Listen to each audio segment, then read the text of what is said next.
5 വർഷത്തിനിടെ ഇന്ത്യയിൽ വൻ ഭീകരാക്രമണങ്ങൾ നടന്നിട്ടില്ലെന്ന അവകാശവാദവുമായി പ്രധാനമന്ത്രി നരേന്ദ്രമോദി ശനിയാഴ്ച ബംഗളൂരുവിൽ ബിജെപിയുടെ തെരഞ്ഞെടുപ്പ് റാലിയിൽ സംസാരിക്കവെയാണ് പുൽവാമ ഉറി ഭീകരാക്രമണങ്ങൾ മറന്ന് പ്രധാനമന്ത്രി അവകാശവാദവുമായി പ്രസംഗം നടത്തിയത്.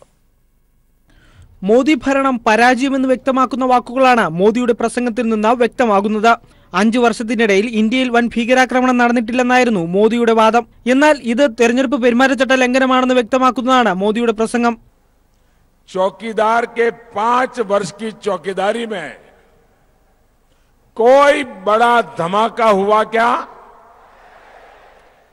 5 वर्ष पहले तक जिनको रोक पाना नामुमकिन लगता था, उसको मुमकिन किसने किया?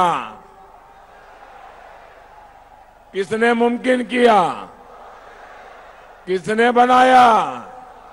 സൈന്യത്തിന്റെയോ മതത്തിന്റെയോ ജാതിയുടെയോ പേര് പറഞ്ഞ് വോട്ട് ചോദിക്കരുതെന്ന പെരുമാറ്റച്ചട്ട ലംഘനമാണിത്. 5 വർഷം മുമ്പ് ആരെയൊക്കെയാണോ തടയാതിരുന്നതെന്നും അവരെ ഇപ്പോൾ തടയാമെന്നും മോദിയുടെ പ്രസംഗത്തിൽ പറയുന്നു. News desk people TV. 50% VVPAT എണ്ണണമെന്ന ആവശ്യവുമായി പ്രതിപക്ഷ പാർട്ടികൾ രംഗത്തെത്തി. ആന്ധ്ര മുഖ്യമന്ത്രി ചന്ദ്രബാബു നായിഡുവിന്റെ നേതൃത്വത്തിൽ ദില്ലിയിൽ ചേർന്ന യോഗത്തിലാണ് തീരുമാനമായത്. CPIM ഉൾപ്പെടെ 23 പ്രതിപക്ഷ പാർട്ടികളാണ് ആവശ്യം ഉന്നയിച്ചത്. ഇക്കാര്യം ഉന്നയിച്ച് സുപ്രീം കോടതിയെ സമീപിക്കാനും യോഗത്തിൽ തീരുമാനമായി. വിവരങ്ങളുമായി വിഷ്ണു ചേരുകയാണ്. വിഷ്ണു, 5% വോട്ടുകൾ എണ്ണിയാൽ മതി എന്ന് കഴിഞ്ഞ ദിവസം സുപ്രീം കോടതി പറഞ്ഞിരുന്നു. വീണ്ടും കോടതിയെ സമീപിക്കുമ്പോൾ എന്തൊക്കെ പുതിയ കാര്യങ്ങളാണ് ഉണ്ടാവുക? നിയമവിദഗ്ധർ എന്താണ് പറയുന്നത്?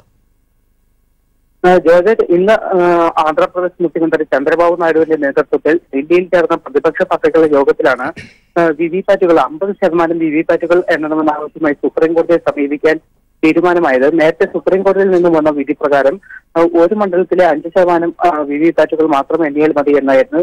എന്നാൽ ഇക്കാര്യത്തിൽ തെരഞ്ഞെടുപ്പ് കമ്മീഷൻ അടക്കം സുപ്രീം കോടതിയെ തെറ്റിദ്ധരിപ്പിച്ചത് കൊണ്ടാണ് സുപ്രീം കോടതിയിൽ നിന്നും ഇങ്ങനെയൊരു വിധി വന്നത്.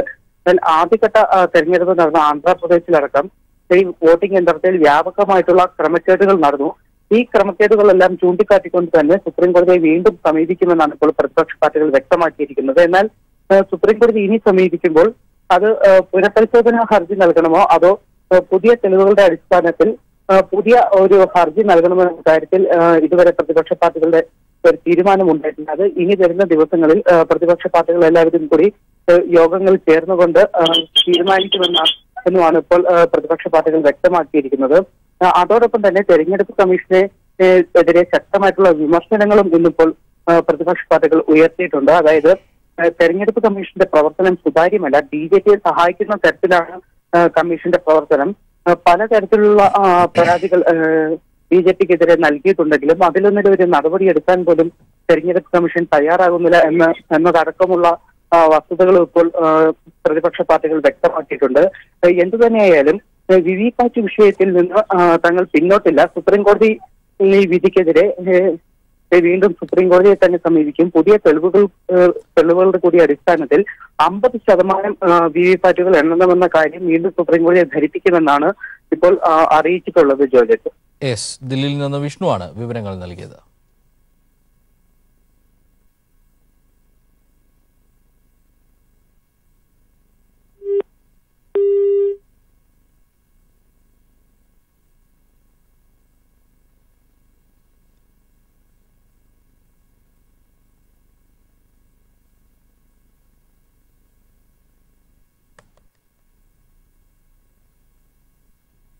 അയ്യപ്പന്റെ പേരിൽ പ്രധാനമന്ത്രി രാജ്യത്തെ തെറ്റിദ്ധരിപ്പിക്കുന്നുവെന്ന് മുഖ്യമന്ത്രി പിണറായി വിജയൻ. ശബരിമലയിലെ കാണിക്ക തടഞ്ഞവരാണ് BJPക്കാർ. അയ്യപ്പ ഭക്തരെയല്ല അറസ്റ്റ് ചെയ്തത്. ആസൂത്രിതമായി അക്രമം നടത്തിയ ക്രിമിനലുകളെയാണ് അറസ്റ്റ് ചെയ്തത്. തെരഞ്ഞെടുപ്പ് ചട്ടം മോദിക്ക് ബാധകമാണെന്നും പശുവിനു വേണ്ടി മനുഷ്യരെ കൊല്ലുന്നവർക്കൊപ്പമാണ് കോൺഗ്രസ് എന്നും പിണറായി പറഞ്ഞു.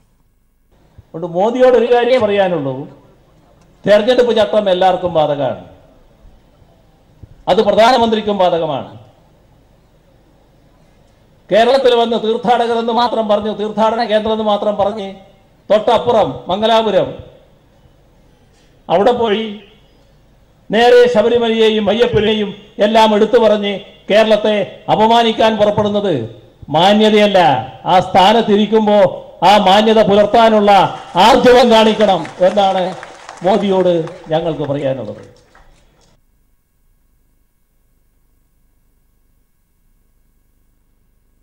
ഇപ്പോൾ ഡോക്ടർ ബാബു പോളിന്റെ ശവസംസ്കാര ചടങ്ങുകൾ പുരോഗമിക്കുകയാണ്. ഔദ്യോഗിക ബഹുമതികളോടെയാണ് സംസ്കാരം. കഴിഞ്ഞ ദിവസമാണ് അദ്ദേഹം ഹൃദ്രോഗത്തെ തുടർന്ന് അന്തരിച്ചത്.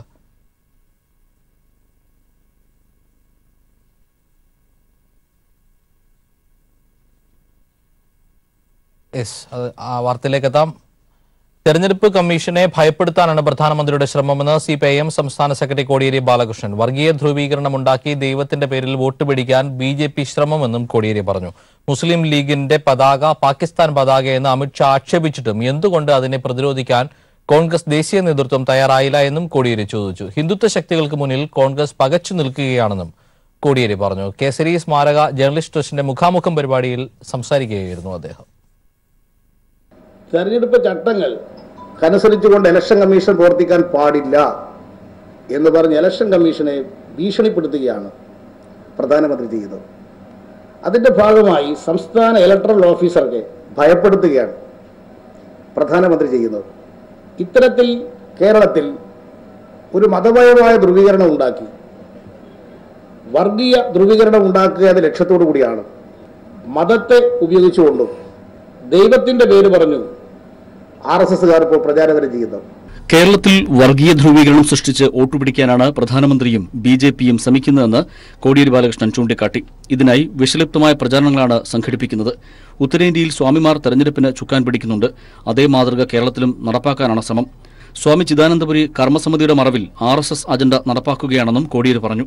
സന്യാസി വേഷം കെട്ടിയിട്ടുള്ള RSSകാരനായിട്ടുള്ള ചിദാനന്ദപുരി RSSന്റെ അഭിപ്രായമാണ് എപ്പോഴും പ്രകടിപ്പിക്കാറ്. അദ്ദേഹം ഇത്തവണയും RSSന്റെ അഭിപ്രായവുമായി രംഗത്ത് വന്നു കഴിഞ്ഞിട്ടുണ്ട്. ശബരിമലയിൽ ഏറ്റവുമധികം വികസനം എത്തിച്ചത് LDF സർക്കാരാണ്. 750 കോടി രൂപയുടെ പദ്ധതികളാണ് 3 വർഷത്തിനുള്ളിൽ നടപ്പാക്കിയത്. കഴിഞ്ഞ മണ്ഡലകാലത്ത് വരുമാനം കുറഞ്ഞപ്പോൾ 100 കോടി രൂപയാണ് ശബരിമലയ്ക്കായി സർക്കാർ നീക്കിവെച്ചത്. ലീഗിന്റെ പതാക പാകിസ്ഥാൻ പതാക എന്ന് പറഞ്ഞ് BJP അധ്യക്ഷൻ അമിത് ഷാ ആക്ഷേപിച്ചപ്പോൾ പ്രതിരോധിക്കാൻ കോൺഗ്രസ് നേതൃത്വം തയ്യാറാകാത്തത് അവർക്കുള്ളിലെ മൃദു ഹിന്ദുത്വമാണെന്നും കോടിയേരി ചൂണ്ടിക്കാട്ടി.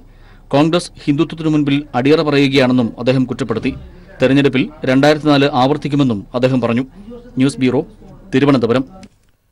PS ശ്രീധരൻപിള്ളയുടെ ന്യൂനപക്ഷ വിരുദ്ധ പരാമർശത്തിലും സൈനിക വിരുദ്ധ പരാമർശത്തിലും CPIMന്റെ പരാതി. ശ്രീധരൻപിള്ളയ്ക്കെതിരെ തെരഞ്ഞെടുപ്പ് കമ്മീഷന് പരാതി നൽകിയതായി V ശിവൻകുട്ടി പറഞ്ഞു. ശ്രീധരൻപിള്ളയുടെ ലക്ഷ്യം കലാപമുണ്ടാക്കില്ലെന്നും V ശിവൻകുട്ടി വ്യക്തമാക്കി. കഴിഞ്ഞ ദിവസം ആയിരുന്നു ശ്രീധരൻപിള്ളയുടെ വിവാദ പരാമർശമുണ്ടായത്. ആറ്റിങ്ങൽ ലോക്സഭാ മണ്ഡലത്തിലെ NDA സ്ഥാനാർത്ഥി ശോഭാ സുരേന്ദ്രന്റെ തിരഞ്ഞെടുപ്പ് പ്രകടന പത്രിക പുറത്തിറക്കുന്ന ചടങ്ങിലാണ് BJP അധ്യക്ഷൻ കടുത്ത മുസ്ലിം വിരുദ്ധ പരാമർശം നടത്തിയത്. ജീവനെ പണയപ്പെടുത്തി ഒരു രാജ്യം നേടിയ വിജയം നടക്കുമ്പോൾ 3 സ്ഥലങ്ങളിൽ അങ്ങനെ ചെയ്ത ശേഷം തിരിച്ചു വരുമ്പം നമ്മുടെ രാഹുൽ ഗാന്ധിയും യെച്ചൂരിയും പിണറായി ഒക്കെ പറയുന്നത് അവിടെ ഇറങ്ങിയിട്ട് മരിച്ചു കിടക്കുന്നവരൊക്കെ ഏത് ജാതിക്കാരാ ഏത് മതക്കാരാ, ഇസ്ലാമാകണമെങ്കിൽ ചില അടയാളമൊക്കെ ഉണ്ടല്ലോ, ഈ ഡ്രസ്സൊക്കെ മാറ്റി നോക്കിയല്ലേ അറിയാൻ പറ്റുള്ളൂ. അപ്പൊ അങ്ങനെയൊക്കെ ചെയ്തിട്ട് തിരിച്ചു വരണമെന്നാണ് പറയുന്നത്. PS ശ്രീധരൻപിള്ളയുടെ മുസ്ലിം വിരുദ്ധ പരാമർശത്തിനെതിരെയാണ് ആറ്റിങ്ങൽ LDF തെരഞ്ഞെടുപ്പ് കമ്മിറ്റി സെക്രട്ടറി V ശിവൻകുട്ടി തെരഞ്ഞെടുപ്പ് കമ്മീഷന് പരാതി നൽകിയത്. ഒരു സമൂഹത്തിന്റെ പേര് തന്നെ എടുത്തു പറഞ്ഞിട്ട് മുസ്ലിം സമുദായമെന്ന് ആ സമൂഹത്തിന്റെ പേര് തന്നെ എടുത്തു പറഞ്ഞിട്ടാണ് ആ മുസ്ലിം സമുദായം ആണോ എന്ന് പരിശോധിക്കുന്നതിന് വേണ്ടി, ചില അടയാളങ്ങൾ പരിശോധിക്കുന്നതിന് വേണ്ടി ഉടുതുണി മാറ്റണമെന്നാണ് ശ്രീധരൻപിള്ള ഒരു ഇതുമില്ലാതെ പരസ്യമായി പറഞ്ഞിരിക്കുന്നത്. പരസ്യമായിട്ടുള്ള തിരഞ്ഞെടുപ്പിന്റെ ചട്ടങ്ങളുടെ ലംഘനമാണ് അദ്ദേഹം കാണിച്ചിരിക്കുന്നത്. ഇതിനെ സംബന്ധിച്ചിടത്തോളം തെരഞ്ഞെടുപ്പ് കമ്മീഷന് പരാതി കൊടുത്തിട്ടുണ്ട്. അന്തരിച്ച മുൻ additional chief secretary doctor Babu പോളിന്റെ സംസ്കാര ചടങ്ങുകൾ പുരോഗമിക്കുകയാണ്. കുറുപ്പുംപടി യാക്കോബായ പള്ളി സെമിത്തേരിയിലാണ് സംസ്കാര ചടങ്ങുകൾ. ഔദ്യോഗിക ബഹുമതികളോടെയാണ് സംസ്കാര ചടങ്ങുകൾ. തത്സമയ ദൃശ്യങ്ങളാണ് കാണുന്നത്.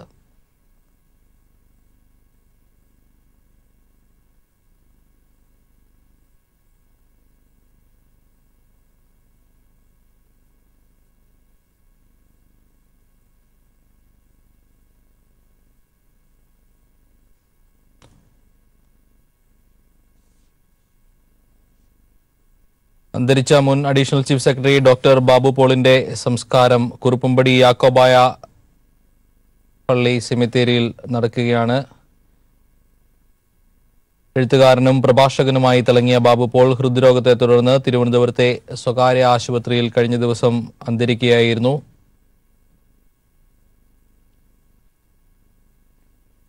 രാഷ്ട്രീയ, സാമൂഹിക, സാംസ്കാരിക രംഗത്തെ നിരവധി പ്രമുഖർ അദ്ദേഹത്തിന് അന്തിമോപചാരം അർപ്പിച്ചിരുന്നു. കഴിഞ്ഞ ദിവസം തിരുവനന്തപുരത്ത് മൃതദേഹം പൊതുദർശനത്തിന് വെച്ചിരുന്നു. മുഖ്യമന്ത്രി അടക്കമുള്ളവർ ബാബു പോളിന് അന്തിമോപചാരം അർപ്പിച്ചിരുന്നു. ഇപ്പോൾ കുറുപ്പുംപടി യാക്കോബായ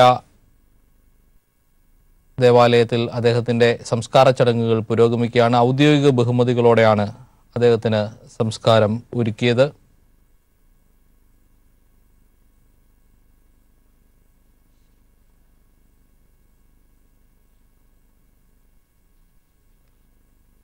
നാടിന്റെ നാനാതുറകളിൽ നിന്നുള്ള നിരവധി പേർ അദ്ദേഹത്തിന് അന്തിമോപചാരം അർപ്പിക്കാനെത്തിയിരുന്നു.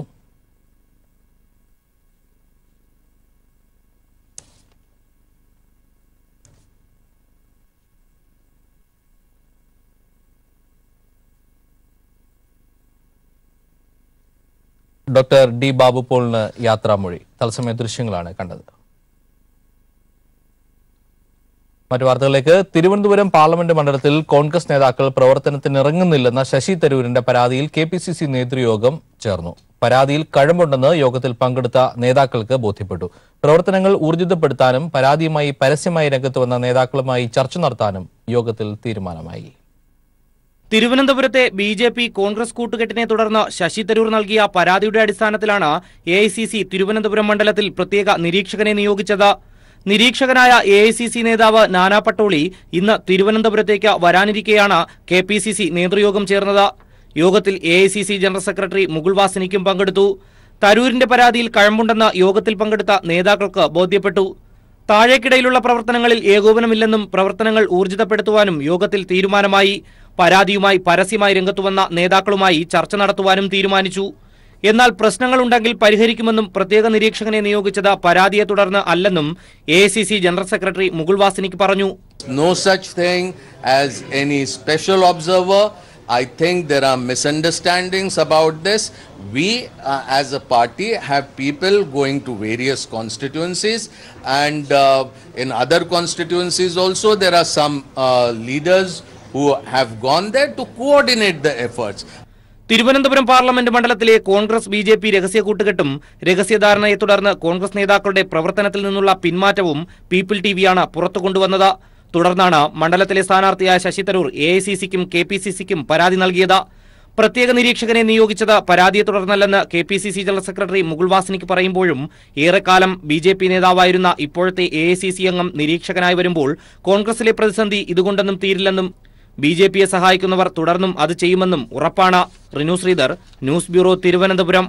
അന്തരിച്ച മുൻ additional chief secretary doctor D Babu പോളിന്റെ മൃതദേഹം സംസ്കരിച്ചു.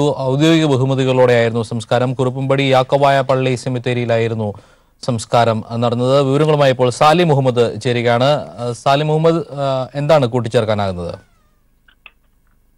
അദ്ദേഹത്തിന്റെ ജന്മനാടായ കുറുപ്പുംപടിയിലെ സെന്റ് മേരീസ് യാക്കോബായ പള്ളിയിൽ കുടുംബക്കല്ലറിലാണ് സംസ്കാരം നടന്നത്. സംസ്കാര ചടങ്ങ് അല്പസമയം മുമ്പ് പൂർത്തിയായി. അതിനു മുമ്പ് സംസ്കാര ശുശ്രൂഷകൾ നടന്നു. സംസ്കാര ശുശ്രൂഷകൾക്ക് യാക്കോബായ സഭാതലവൻ ശ്രേഷ്ഠ കാതോലിക മാർ തോമസ് ഭവൻ കാതോലിക ബാബയാണ് നേതൃത്വം നൽകിയത്. മുൻപടിയായി അദ്ദേഹത്തിന്റെ ബന്ധുവീട്ടിൽ, അദ്ദേഹത്തിന്റെ തറവാട് വീട് ഇപ്പോൾ മറ്റൊരാളുടെ കൈവശമാണ്. അതുകൊണ്ട് തന്നെ അദ്ദേഹത്തിന്റെ പിതൃ സഹോദരൻ വീട്ടിലാണ് സംസ്കാര ശുശ്രൂഷകളും ഒക്കെ നടന്നത്. അവിടെ അതിനാൽ ജോർജ് ആലഞ്ചേരി, രാഷ്ട്രീയ, സാമൂഹിക, സാംസ്കാരിക മേഖലയിലെ പ്രവർത്തകർ തുടങ്ങിയവർ അദ്ദേഹത്തിന് ആദരാഞ്ജലി അർപ്പിക്കാനെത്തിയിരുന്നു. മാത്രമല്ല അദ്ദേഹത്തിന്റെ ബാല്യകാല സുഹൃത്തുക്കളായിരുന്നവർ പെരുമ്പാവൂർ സമീപപ്രദേശമുള്ള പ്രദേശവാസികളായ ഒട്ടനവധി പേർ, യാക്കോബായ സഭവിശ്വാസികൾ, അങ്ങനെ ഒട്ടനവധി പേർ അദ്ദേഹത്തിന് ആദരാഞ്ജലി അർപ്പിക്കാനെത്തിയിരുന്നു. ഔദ്യോഗിക ബഹുമതികളോടുകൂടിയ സംസ്കാരം അല്പസമയം മുമ്പ് സംസ്കാര ചടങ്ങുകളെല്ലാം പൂർത്തിയായി. ഒട്ടേറെ രാഷ്ട്രീയ രംഗത്തെ പ്രമുഖരടക്കം ഒട്ടേറെ പേർ അദ്ദേഹത്തിന് ജന്മനാട്ടിലും ആദരാഞ്ജലി അർപ്പിക്കാനെത്തിയിരുന്നു. സാലി മുഹമ്മദാണ് വിവരങ്ങൾ നൽകിയത്. അന്തരിച്ച മുൻ additional chief secretary doctor D Babu പോളിന്റെ മൃതദേഹം സംസ്കരിച്ചിരിക്കുന്നു. ഔദ്യോഗിക ബഹുമതികളോടെയായിരുന്നു സംസ്കാരം. അദ്ദേഹത്തിന്റെ ജന്മദേശമായ കുറുപ്പുംപടിയിലെ യാക്കോബായ ദേവാലയ സെമിത്തേരിയിലാണ് മൃതദേഹം സംസ്കരിച്ചത്. സാമുദായിക, സാംസ്കാരിക, സാമൂഹിക രംഗത്തെ നിരവധി ആളുകളാണ് അദ്ദേഹത്തിന് അന്തിമോപചാരം അർപ്പിക്കാൻ ഇന്നും എത്തിയത്. വിവരങ്ങളാണ് കൊച്ചിയിൽ നിന്ന് സാലി മുഹമ്മദ് നൽകിയത്. ലോകത്തെങ്ങുമുള്ള എല്ലാ മലയാളികൾക്കും മുഖ്യമന്ത്രി പിണറായി വിജയൻ ആഹ്ലാദകരമായ വിഷു ആശംസ നേർന്നു. നന്മയുടെയും പുരോഗതിയുടെയും സ്നേഹത്തിന്റെയും സന്ദേശവുമായി എത്തുന്ന വിഷു മലയാളികളുടെ കൊയ്ത്തുത്സവം കൂടിയാണ്. മഹാപ്രളയത്തിൽ തകർന്ന കേരളത്തിന്റെ കാർഷിക മേഖലയെ വീണ്ടെടുക്കാനുള്ള നമ്മുടെ ശ്രമങ്ങൾക്ക് നല്ല ഫലം കണ്ടു തുടങ്ങി എന്നത് ഏറെ പ്രതീക്ഷ നൽകുന്നു. കുട്ടനാട്ടിലും പാലക്കാട് മേഖലയിലും ഇക്കൊല്ലം നെല്ലിന് റെക്കോർഡ് വിളയാണ്. കൃഷി അഭിവൃദ്ധിപ്പെടുത്താനും പ്രകൃതിയെ സംരക്ഷിക്കാനുമുള്ള നമ്മുടെ ശ്രമങ്ങൾക്ക് ഊർജ്ജമാകട്ടെ വിഷുവിന്റെ സന്ദേശമെന്ന് മുഖ്യമന്ത്രി ആശംസിച്ചു.